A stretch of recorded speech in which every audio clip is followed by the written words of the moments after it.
Hello there, very good evening and welcome to Let's Talk Politics. I'm your host, Layne, and of course, as we usually do with this program, is to really and truly examine the political issues, the topical political issues of the day, and of course, to continue to update you on developments taking place on the People's Progressive Party civic government. And of course, as of recent, we've been tracking the flooding taking place in several regions across the country, and of course, the prompt and timely response of the government.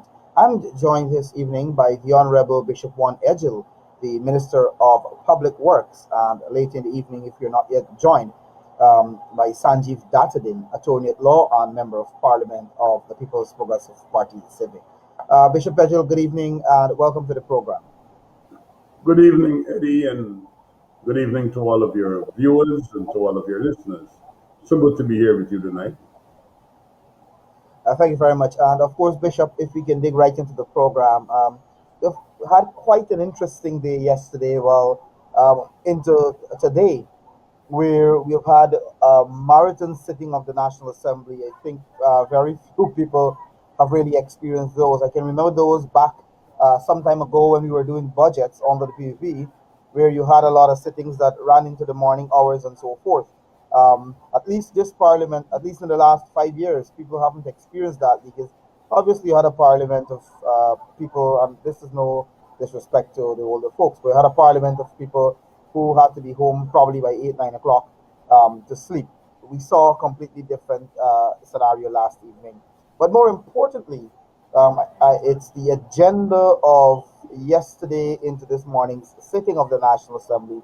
First, to deal with the supplementary budget, and importantly, in that supplementary budget, you had two critical national issues being addressed. One, the procurement of the vaccines for the COVID-19 vaccines for people to ensure that our people are protected. And secondly, the issue of that motion to remove the defiant, if you want, or the defiant chair of the Public Accounts Committee, who has been bullying or attempting to bully the people of this country for the last few months. So first, I'm going to give you an opportunity to give an overview of yesterday's sitting before we get into. First and foremost, we'll deal with the motion to remove partisans, then we'll go back to the supplementary budget. So your opening comments.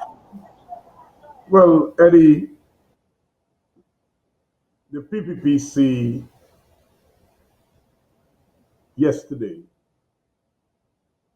displayed to the entire nation and to the world that we stand on a strong foundation of principle and we will uphold high standards.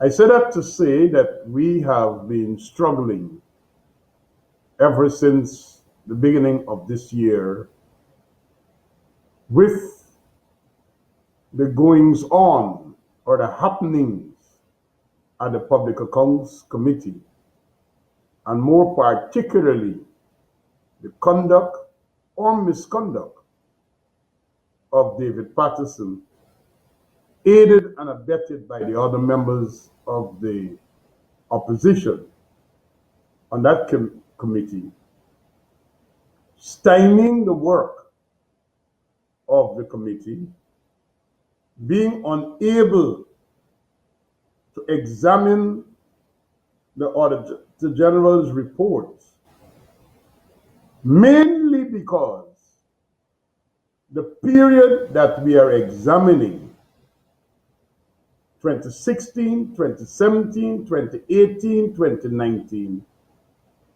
a period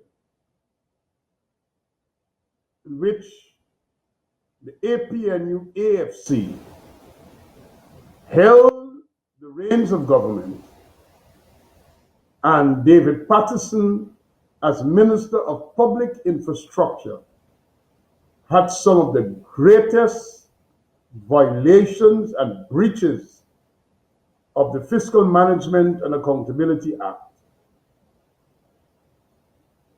A government that he was part of that clearly mastered the art of maladministration, displayed high levels of ineptitude and inefficiency, and of course, they were masters at the art of corruption and corrupt transactions. So the Auditor General, in his findings, have revealed that in the reports, and we're examining it at the Public Accounts Committee. And they have done everything within their power to prevent that process from being free, open, transparent, ensuring adequate accountability, invoking the principles of good governance, and giving to the assurances of the Guyanese people that wrongdoing will not be condoned and that all will have to be held accountable for their actions. Mr. Patterson,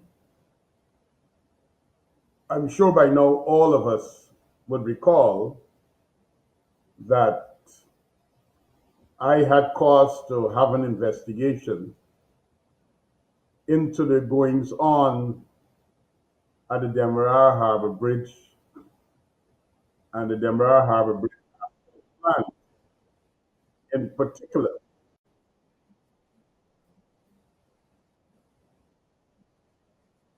And as a result of those investigations,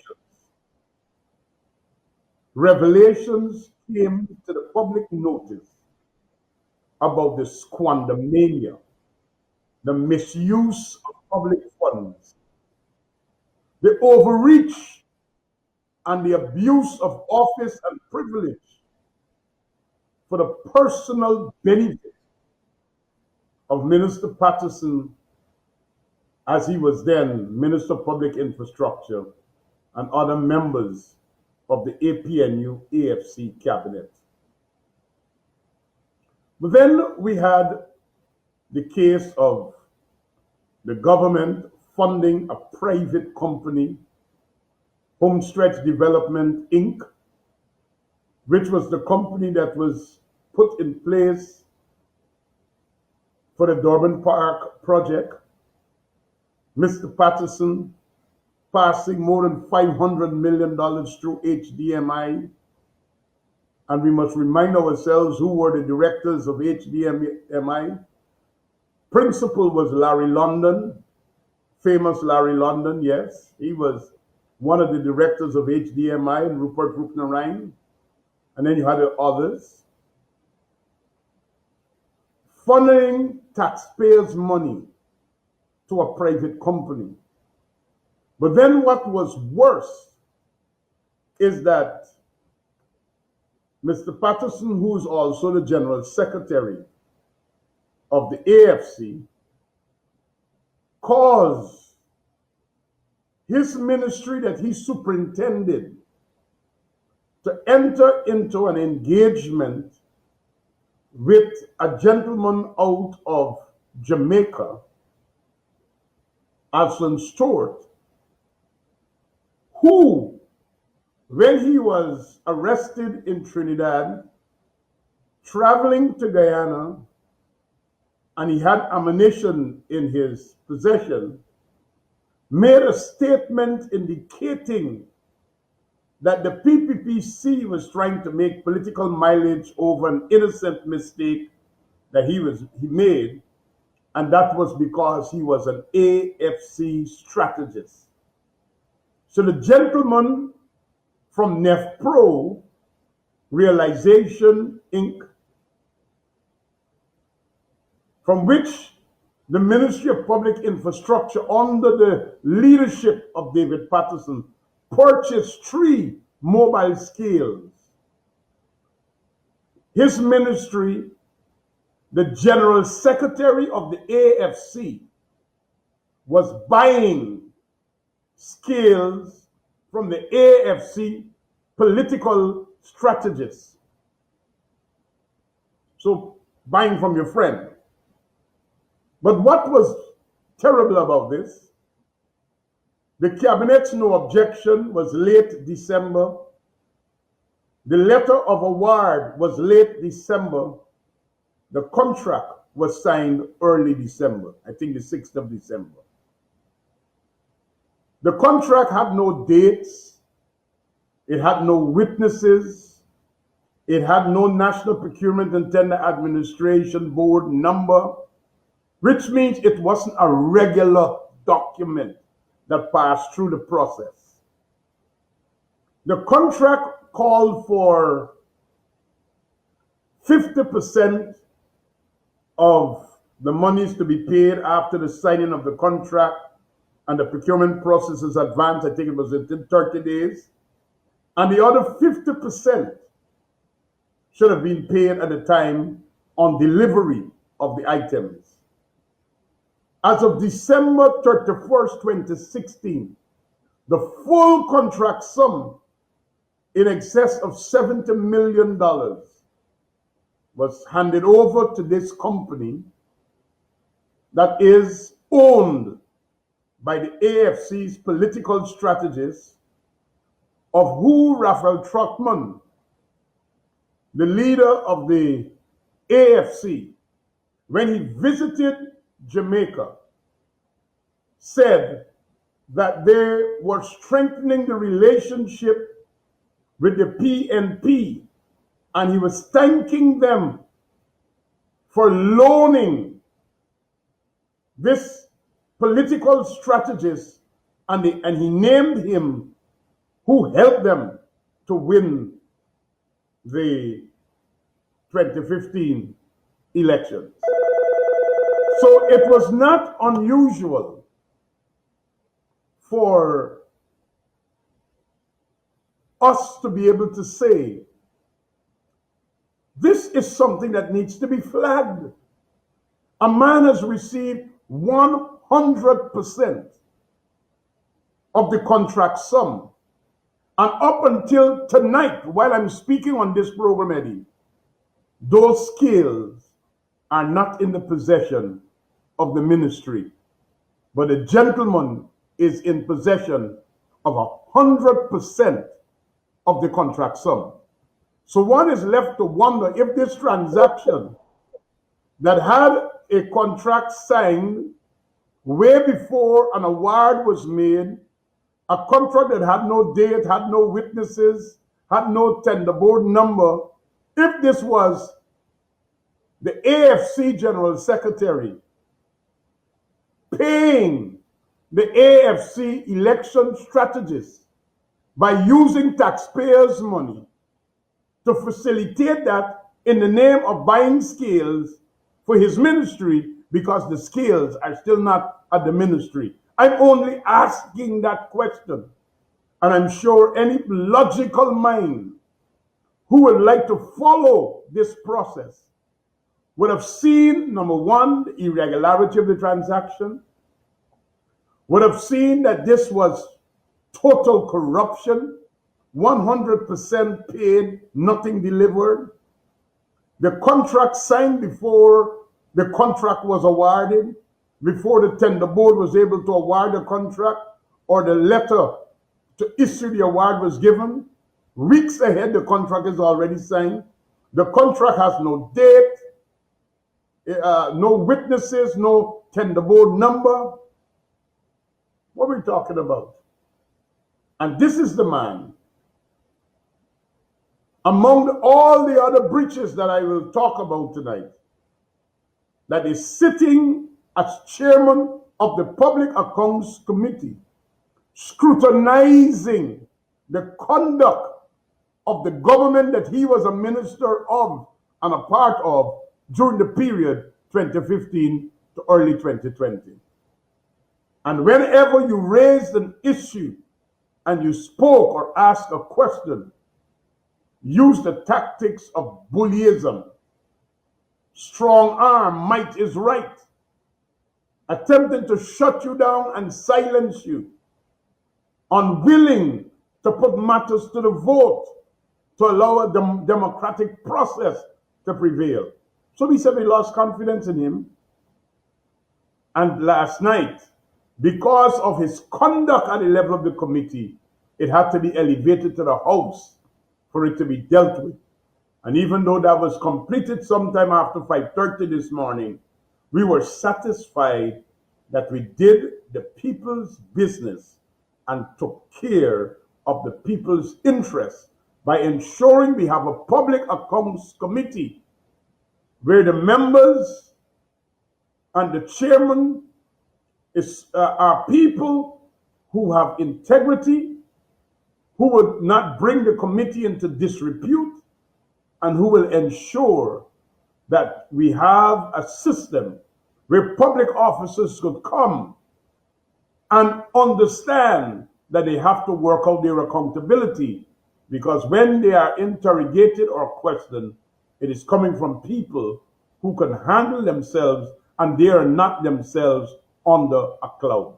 So, Eddie, last night we had to deal with it, and dealing with it we did. Thank you very much, Bishop. I am not too sure if Sanjeev is in with us thus far. Okay, so he's here. Sanjeev, good evening and Good welcome to the evening. program. Good All Good right, evening. evening. before Good evening, Bishop. Sorry to be late. My my little son wouldn't let me go for a while. He thinks I'm going to disappear as we did last night. So Well, that's a so that's a missing night in your life. coming home at that time in the morning is indeed unusual for me now, especially in COVID. and interestingly, we were having a discussion on what led to you getting home at that time. And Bishop, you touched on a number of important things, and I think I think one has to look at what has happened before last evening, before the motion was taken to the National Assembly, at the level of the Public Accounts Committee, of which you too, Sanjeev, is a member, and have to look at what has led to this in a particular context. And I think we made this point repeatedly that you had a situation where, and if it can be simply and easily and put so that I think most Guyanese can understand, you had a situation at the Public Accounts Committee where we were putting cat to watch milk. As simple as that.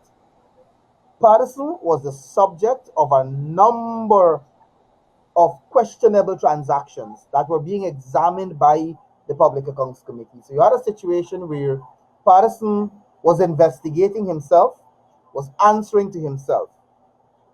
And based on the seriousness of those allegations, including the fact that he's before the courts for illegal activities, naturally one would expect somebody with an ounce of integrity would want to remove him or herself from any position that will create some sort of conflict of interest. Clearly, it was conflict of interest, where he was practically investigating, listening because, and I heard the argument being used that the prominent secretary is the accounting officer, is the person who would face the committee. Therefore, there was trying to give the impression that Patterson's hands were clean. This is the same guy. This is, and I think the other night Dr. Ashley Singh made the point. This is the same guy who said when he was asked about the bracelets, said he don't usually wear jewelry, but within a matter of days, minutes, Not only that you don't wear, but you don't like gold. and within a matter of minutes, photos surfaced of him wearing gold jewelry. Yes. So you have a questionable character trying to head a body that is supposed to really scrutinize and overlook and have oversight over the public finances. Incidentally, the And period being examined is under the APNU, more particularly under Patterson. Sanjeev, I bring you in here.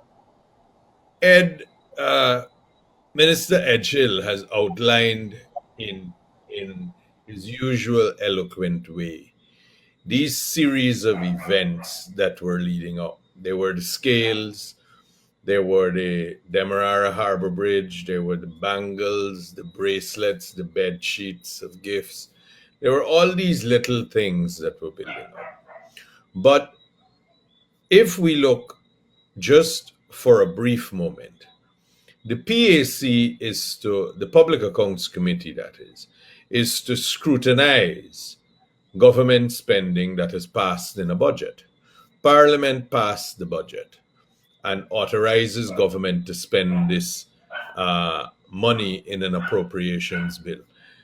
The next thing that happens is the Auditor General does a report of the expenditure, and the PAC, the Public Accounts Committee, is a small committee acting on behalf of the full Parliament that scrutinizes it and reports back essentially to the Parliament as to what they have discovered about the spending. Now, as you rightly pointed out, the PAC is right now scrutinizing the accounts of 2016 and 2017. The PPP, this government, has no interest in not getting that done because they were in opposition at that time. It is the current opposition and Mr. Patterson himself who were in government. So there is nothing that the PPP would have to fear or to hide. I mean, not in any event, they wouldn't have anything at any stage. But at this stage, there is certainly nothing because they had nothing to do with it. So that's where we were at when this happened. But forget all of the instances and the incidents. The chairman of any organization and any of the constitutional bodies or any of the committees of parliament, you fix the agenda, you table the motions that have come, you allow a debate on it, you vote on it, you move forward, item by item. But what has happened is this. The motion that was brought since the 1st of February by the Honorable Minister Teixeira has never, ever been put to the PAC as a committee to vote upon. So Mr. Patterson engages in a series of actions, all smoke and mirrors, designed to do various things, except do what his duty and his obligation as chairman is to do. In pursuing this course of action that he was pursuing, he ignored the advice of the clerk that motions can be brought at any time. They can be voted, but they have to be put to the committee and they have to be voted upon. He ignored the advice of the clerk on other matters about how things should be conducted. He ignored what the speaker advised about asterixing. When you asterisk something on the agenda, mean it wouldn't be dealt with on that day. Leaving items off the agenda that were on the agenda from the week before, simply discarding it. So there were fundamental things that were going on. The agenda is being adjusted. We're not sure what we're discussing. Bishop had to bring back the motion onto the agenda because it had been taken off and inexplicably without any reason or justification, certainly no lawful justification for doing so. So all of this was going on. And while all of this is going on, there is no scrutiny going on by the PAC. The work of the PAC is caught up in this circle of repetition and going around in circles, appearing to do things. We're there for hours at a time, but nothing is being achieved. Nothing is being done. We're waiting for a member of the opposition. When he steps aside, a member of the opposition has to take the chair to conduct the matters. There was legal advice sought. Again, that legal advice was ignored. The debate on it was in my mind, I thought, not conducted in the way a debate should be done in the committee. It wasn't accepted. The advice was the advice of Mr. Ramjatan, which was sought by Mr. Patterson, not by the committee. The committee did not resolve to seek advice and would never resolve to seek advice from a partisan person, a person with an interest, a person that is a member of the political party, of one of the political parties involved.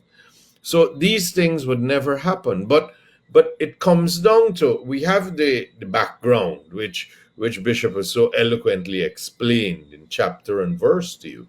We have the situation where the committee, no business is being conducted. A motion is put, there is no debate on the motion. The motion is not put to the floor so that it could be voted upon, it could be decided. Do we vote? Do we put it off to another day? Do we try to have a discussion to resolve it? Nothing. Nothing is being done. Now, this motion not being done, then nothing else is getting done. None of the scrutiny. Public servants are turning up to the Parliament building and sitting there and waiting and wasting their day. While all this goes on, the 1st of February, from the day it was raised, there were three more meetings. There were three meetings where this went on in circles. There was, and at each meeting, as I said before, it was like Groundhog Day. We keep doing the same things and we stop at the same point. We would convene our meeting, the motion, we would have a discussion about the motion. Once the motion came up, Mr. Patterson would recuse. He hadn't put it at the time he would recuse. And then we're off. Everything for the day is mashed up. Nothing else happens. Then we come back the next day. We take our time and get there. Again, the circle continues. We do it a third day, same circle. Nothing is being achieved. The PAC is not functioning as a result of this. Now, you see, there is the doctrine of parliamentary necessity, of constitutional necessity. And although the standing orders will say that a member of the main opposition is to be the chairman of the PAC, if the opposition is going to continue in this manner and not offer a chairman, then somebody has to be a chairman for the day. And even if it is a member of the government side, then that's what must happen. And that was the legal opinion obtained. Now, the position would be out of necessity. This must happen because the PAC can't sit and be stymied and sidelined and not do its work because the opposition are playing fiddlesticks. That can't happen. You understand? But when this started since the 1st of February, Ed, there has to be a resolution. Something must give. We can't keep doing the same thing over and over and expect a different result. So what changed? The motion came to the Parliament on Thursday last. It was debated last night. We went from 11 o'clock until 5:30 in the morning to make sure that it was done so that the PAC can resume its work. Now, that was what was, something had to be done. I mean, people say, don't, it can't, the confusion of what people are saying happened that the PPP wants to control the PAC. That's not so. The PPP doesn't seek to take the chairmanship.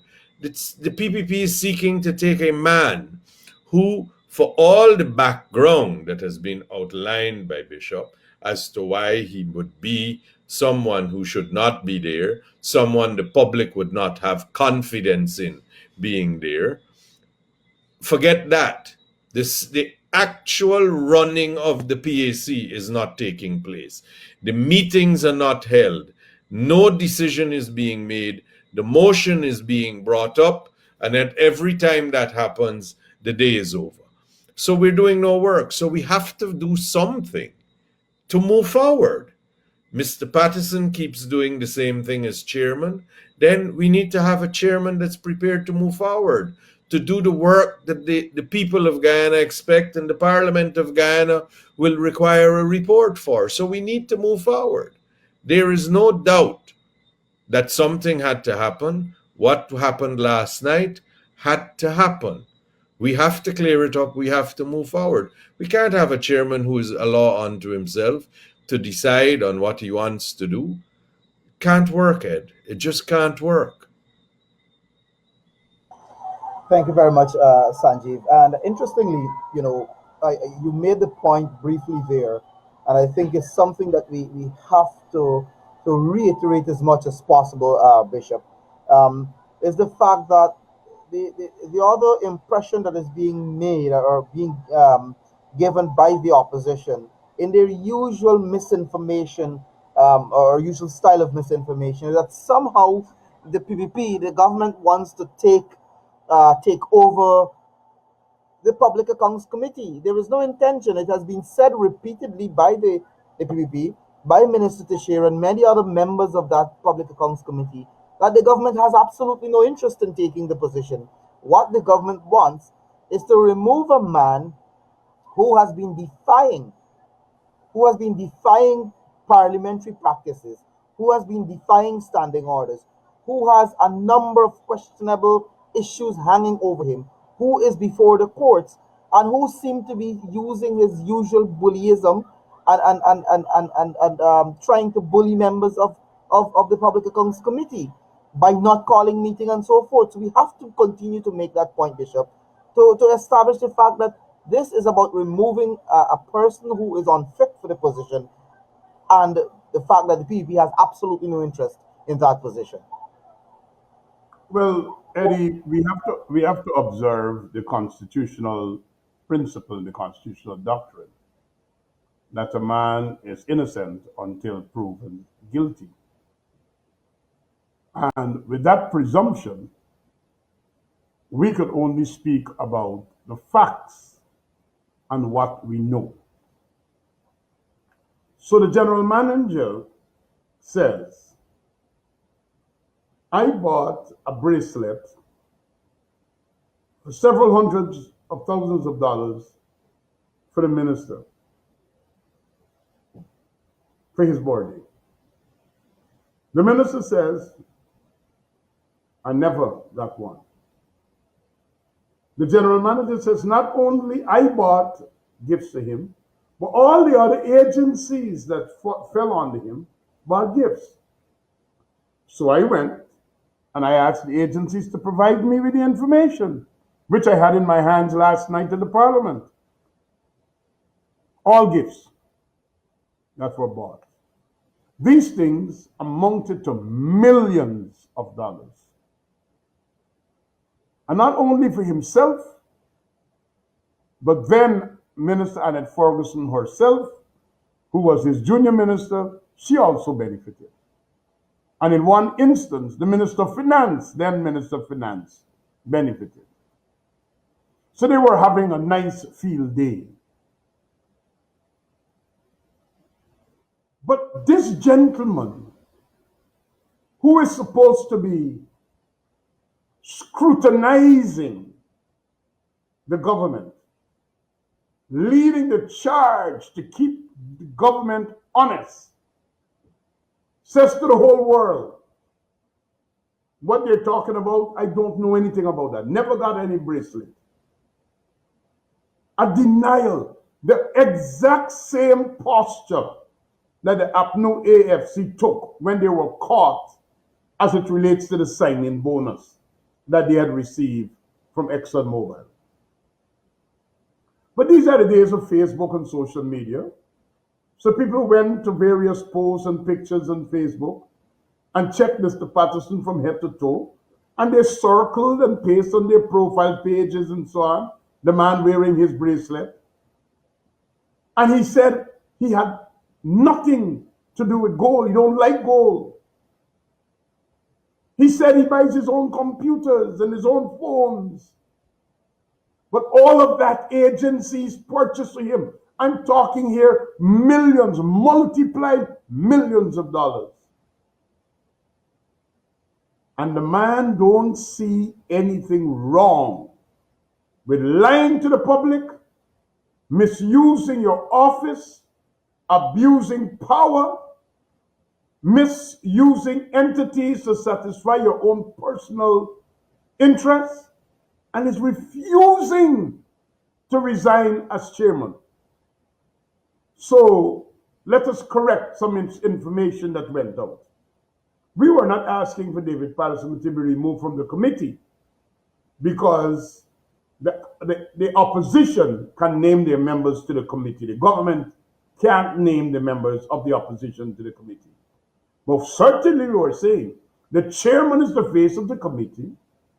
The chairman is the one who guides the committee. And that person must have some level of integrity and operates with a high level of moral and ethical standards, that the country can trust him, that his own followers can trust him, that the people and the taxpayers of Guyana can trust him. And he don't have those qualities. There's a finding of moral rectitude. He refused to resign. The second misinformation that we should correct, Eddie, is that last night I heard a number of the APNO AFC speakers, including Cathy Hughes, who spoke on this motion. She seems to want to come across as this person who sits in the high altar of decency. But she of herself, while being minister, was giving to a company that she is a director of, Video Mega Contracts. So she had to stand up to defend Patterson because it wasn't Patterson alone. And I'm sure if you check throughout the APNU AFC government, what really transpired in those ministries, you will see that this was groupthink, group act. We're together in it. Everybody's hands in the cookie jar. They seem to want to suggest that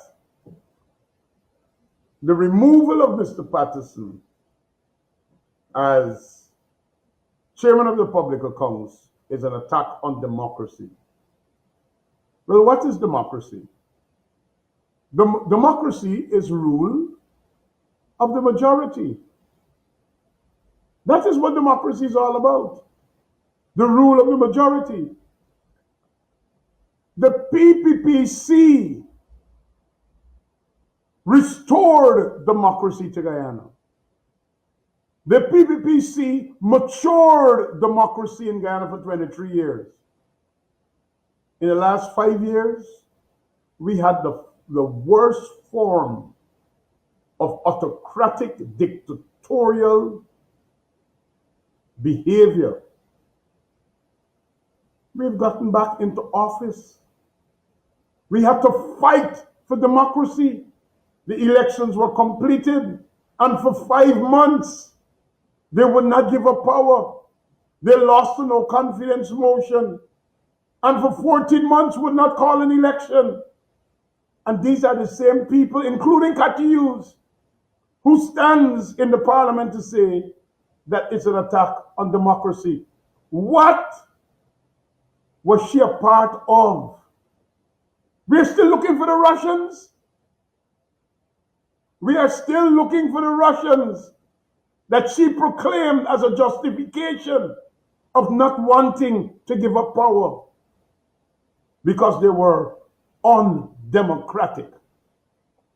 Democracy is framed in a particular context. There must be the rule of law.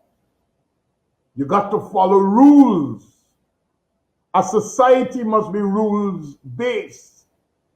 There must be obedience to the Constitution and the laws, and in this case, the Fiscal Management and Accountability Act. The actions of last night was to ensure that we preserve democracy and we preserve the democratic principles that operates in a parliament, any part of the Commonwealth. So this vote was not a vote of vindictiveness or witch hunting or getting at any other person.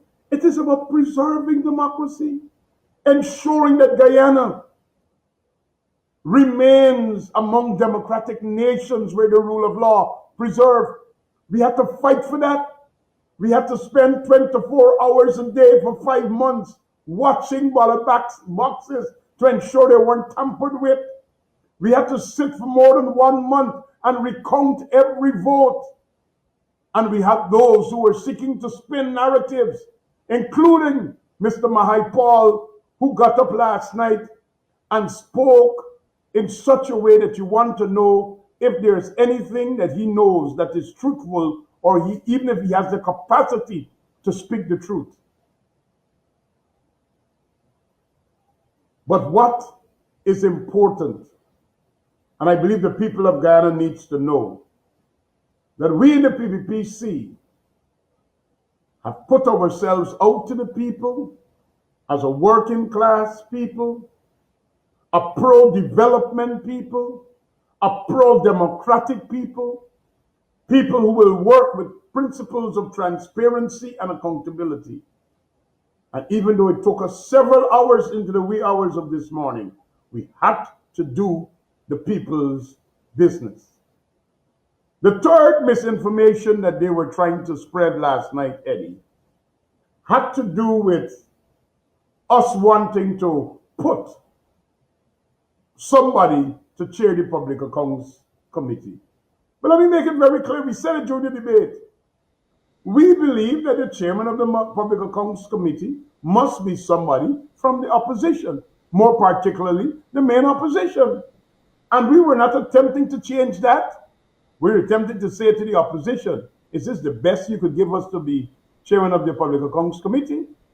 Well, if Mr. Joe Harmon, leader of the opposition, is such a good leader and such an upright man, he should chair the Public Accounts Committee.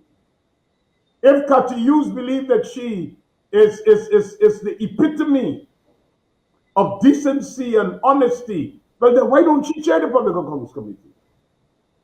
Why do you want to have someone who lied to the people of Guyana, who deceived the people of Guyana? But the truth about it, Sanjeev, all of them were part of the lies and the deception that this country experienced over the last 5 months.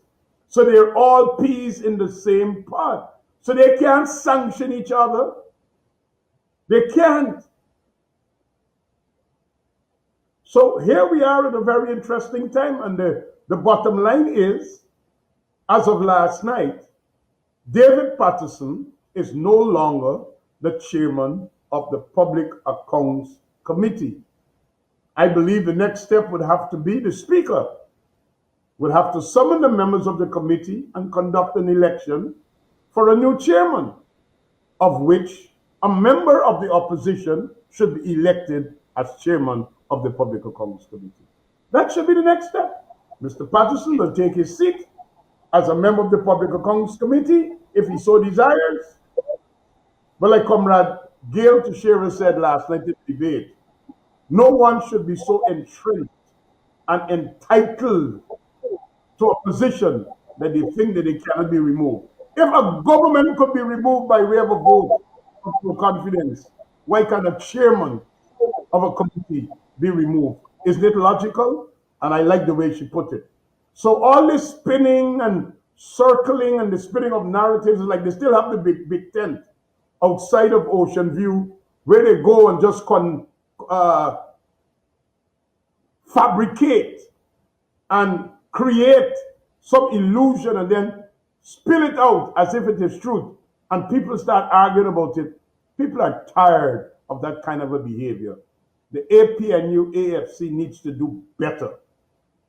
And one needs to wonder, is this the best bunch that they could have produced in the parliament? God help us as a country.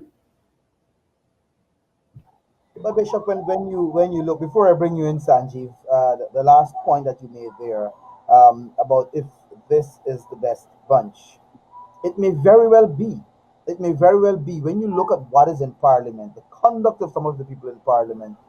I was just looking at a video, for example, with Anna Ferguson, given a list of questions and stuck rigidly to that list of questions. And Dr. Ashley Singh, I guess you guys will remember the famous, when she asked the question, the biggest joke of yesterday. If the answer is yes, then this is what I want to know. Dr. Singh made it clear yes, and he provided the answer for the question because it was yes. And she came back immediately after and say, if the answer is no, this is what I want to hear. So it is indeed the best. It is indeed the best. Those of you who listened to the debate last night, I thought that the debates for the I thought that the debates for the budget was bad from the opposition. Man, I think we sunk to a new low last evening. When you listen well into this morning, when you listen to some of the people who they put as their frontline debaters to argue in the National Assembly against this motion, who spoke about everything else they spoke about except the motion before them, and to really make a case to say that David Patterson should not be removed because either of two things. One, it's either they don't understand the motion, or two, they have absolutely nothing to say. They can't defend the efforts to have him removed. But I kid you not. I think it's the best. It's the cream of the crop in the opposition. There's a leadership crisis in that political outfit. Sanjeev, I bring you in here. I wanted to touch on a few other things, but I think this is an important matter, and maybe we should utilize as much time to address this, to explain to the public. But I bring you in here, Sanjeev. Ed, you see, like last night, there were several arguments being made by opposition members um, to issues that did not arise, and quite frankly, to issues that were not true. Um, uh, Mr. Mahipal made several comments about the exact things mentioned in the in the motion itself, and compared it to the Hansard of the meeting of February 1st to say these things didn't happen and how we knew of it. Well, I believe Mr. Patterson was charged on the 25th. It was in the news on the 25th. It was the newspaper headlines of the 26th. The next meeting of the PAC was the 1st of February. So when it says that things had been known or made known, these were the things that were known. The Bangle issues were known by then. The denial of I don't wear gold, the Demerara Harbor Bridge issues were known by then, and charges had resulted. And I might be wrong, but I believe also the scales had been already raised and discussed, and had been started to seep into the public domain. So these things were happening, and and it was as a result that the motion was raised firstly in the PAC that Mr. Patterson should not be there. But Ed, don't uh, be confused by 101 versions of what the truth is. You see, last night, Bishop said some things after he had gone through all of the elements and the evidence that he had in his hand. And he said words to the effect of, and I believe they're very important. You have the person who's scrutinizing, you have Parliament that allows authorization. But here we have the person who is the chairman of the committee that is scrutinizing the expense. Would an average man on the street believe, having heard all of that he has faith in a person like that? And if he doesn't have faith in that person, he wouldn't have faith in that committee. If he doesn't have faith in that committee, that is the committee that reports to Parliament. He's not going to have faith in Parliament. So you see, public confidence is very important. You don't have to agree. We're not saying that we must agree with every decision that is being made by whoever is the chairman of the PAC. But there must not be any, they say, and they kept repeating that if you allow this to happen, it's a slippery slope. because every time the government of the day doesn't like the leader of the committee, then you would remove them. But that's not so. You see, public sentiment is important. The guardians of that are have got to be the people in parliament, and they have got to. So you can't just for the sake of bringing a motion to remove someone do so. Otherwise it'll become a farce. People will see through it, the nation will see through it, the parliament will see through it. So it wouldn't work. It you at some stage you but you at some stage you have to say this is an unsuitable person. But at another stage, you got to say, well, there is no point in this being pursued. And you have to understand that it is the people, in, in fact, the people of Guyana who protect that integrity, if you like, because they wouldn't want you to have someone there who has quote unquote baggage. But they wouldn't want you to remove someone there who is doing their job and who is doing the job that the people want. So that Parliament would not want that either, because Parliament needs to do its job. So there is a built in protection of sorts with the people themselves. So it's not something that's frivolously used. I mean, none of us want to sit 14 hours in Parliament to deal with issues of this. None of us want to do that, but it's something that has to be done. But it is important, Ed, that there be a chairman that does not have baggage and that the public can enjoy confidence in. They don't have to like him. He doesn't have to win a popularity contest.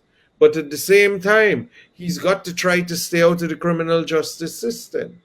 Somehow or the other, the two things don't go together. Not when you scrutinize in public funds, taxpayers' money. And these are the strange things that they were saying. They keep saying that it's about democracy, but they tried for 5 months to steal an election. They keep saying that it's about independence and that it's about the chairman doing his job at the PAC, but the chairman is not doing his job at the PAC.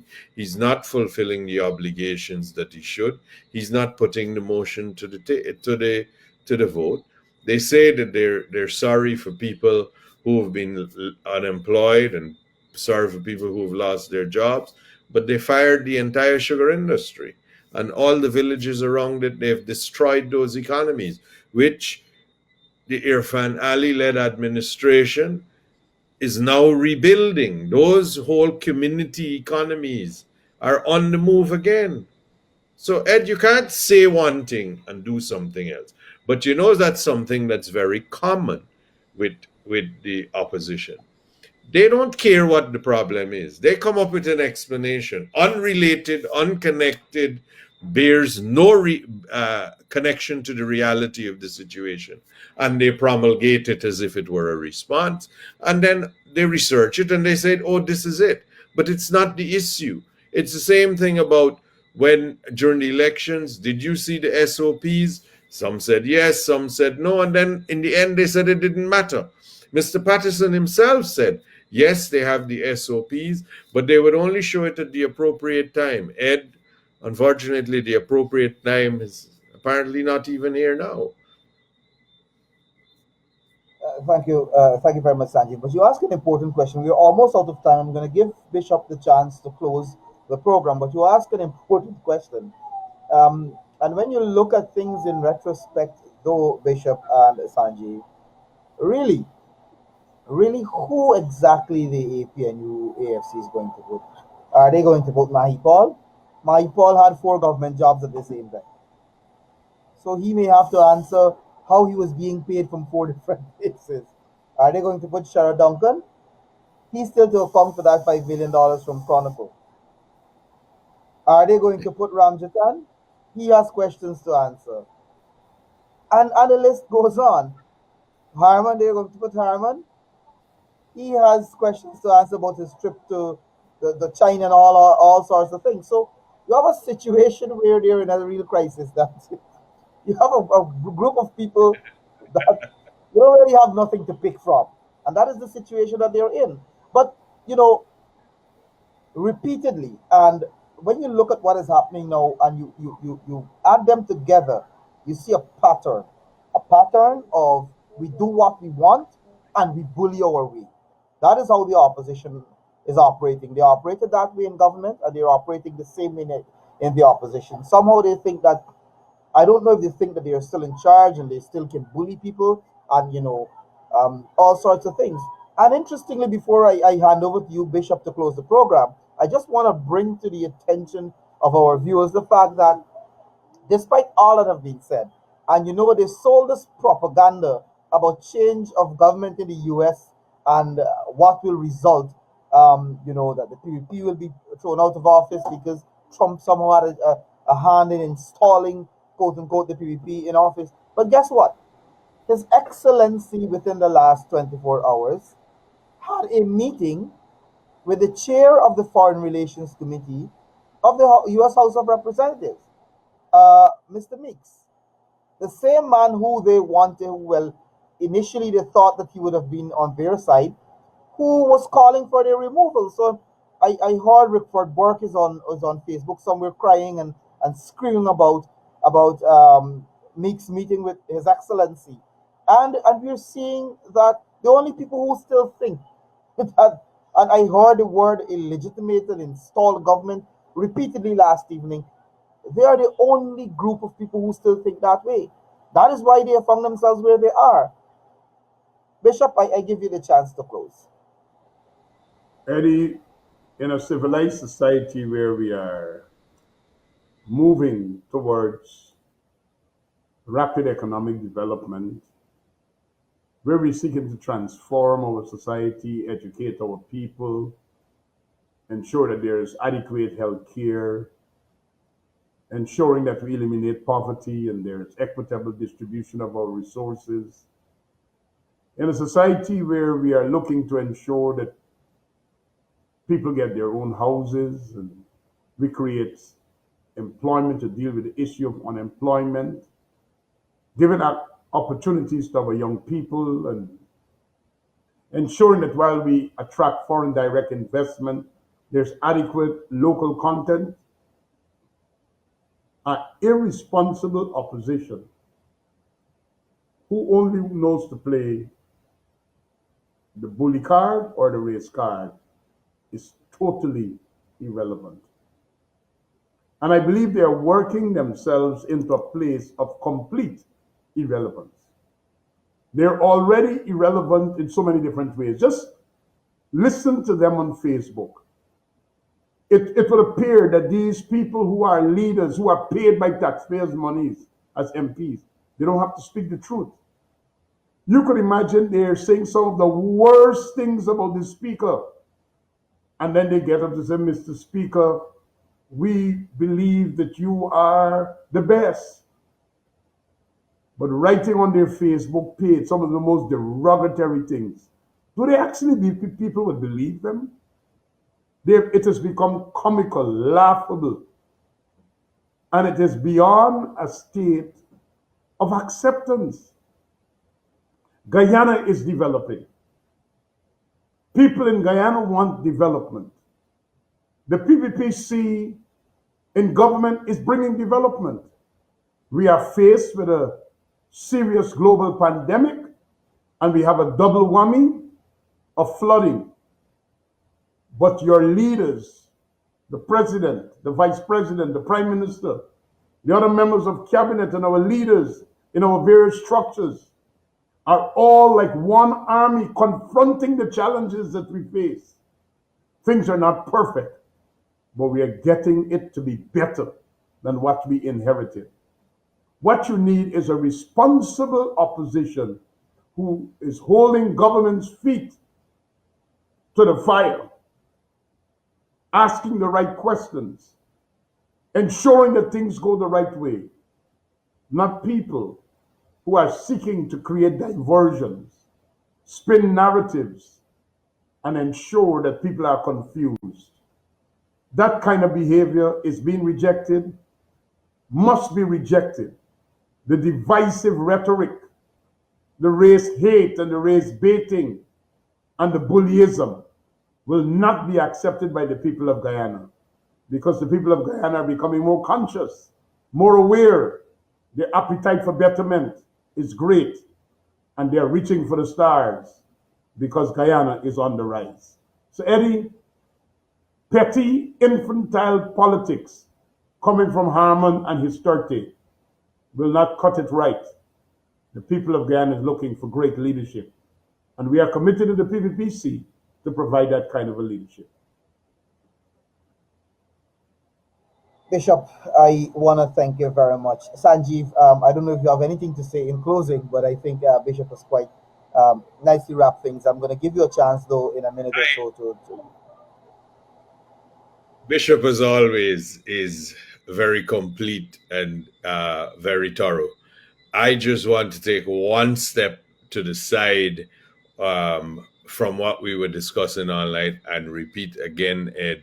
Vaccine, vaccine, vaccine. Everybody, please, we have vaccines. They are available. They are everywhere. Go to the Ministry of Health Facebook page. There are locations all across the country. This is our path out of the pandemic.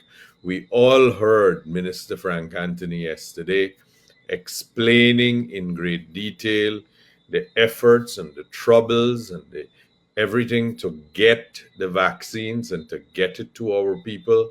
Please, please, please get vaccinated.